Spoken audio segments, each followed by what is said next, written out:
Bienvenue dans cette capsule vidéo dans laquelle tu vas approfondir tes connaissances sur les prépositions. Tu trouveras le lien de téléchargement de la carte mentale dans la description de la vidéo.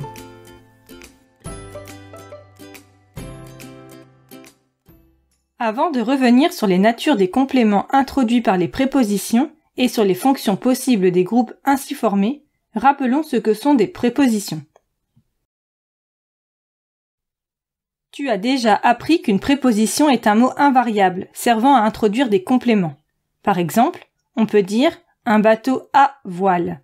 Le groupe prépositionnel est placé juste après le mot complété et il est non déplaçable.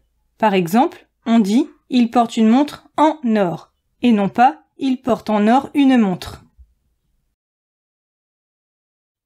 Faisons un petit rappel de la liste des principales prépositions.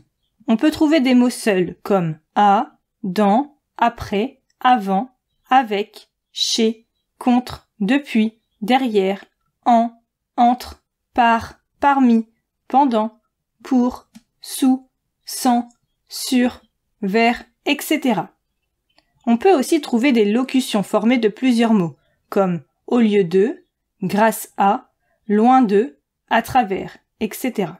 Il existe une astuce pour aider à se souvenir de certaines prépositions, avec la phrase suivante. Adam part pour envers avec sans sous. Attention, certains mots peuvent être une préposition ou un adverbe. Tout dépend de son utilisation dans la phrase. Voyons l'exemple du mot avant, dans les phrases suivantes. Tu dînes avec nous avant le film. Et, avant, tu dînais avec nous. Dans la première phrase, avant introduit le film. Il s'agit donc d'une préposition. En revanche, dans la seconde, avant est tout seul et n'introduit aucun mot. Ici, il est utilisé en tant qu'adverbe. Après ce rappel sur la définition des prépositions, voyons maintenant quels compléments elles peuvent introduire.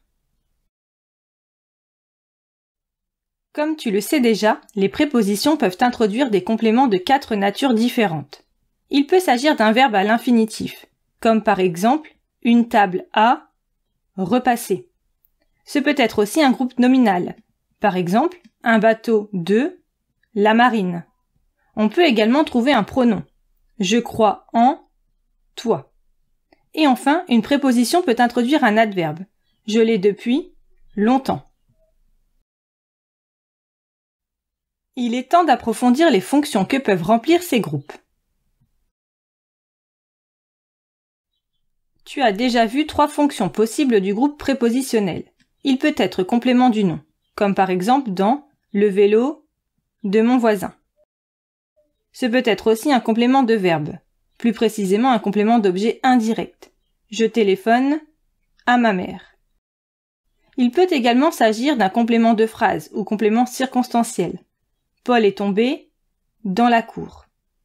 Mais un groupe prépositionnel peut également avoir 2 fonctions supplémentaires, que nous allons détailler. En effet, un groupe prépositionnel peut être complément d'agent dans une phrase à la voix passive. Il indique quel élément fait l'action subie par le sujet.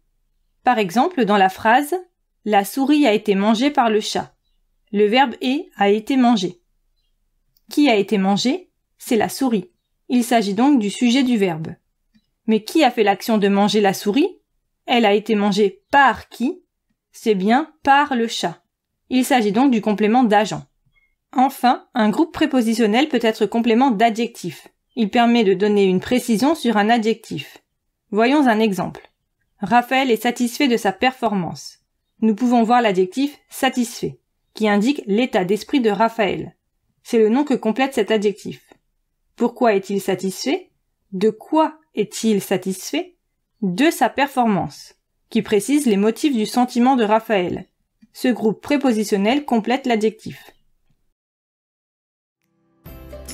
Et voilà, dans cette capsule vidéo, tu as approfondi tes connaissances sur les prépositions.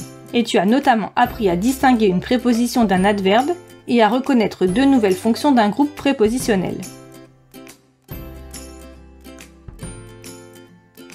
N'oublie pas de télécharger la carte mentale associée à cette leçon. Le lien de téléchargement se trouve dans la description de cette vidéo. Tu trouveras aussi de nombreuses fiches d'exercices et des quiz pour t'entraîner.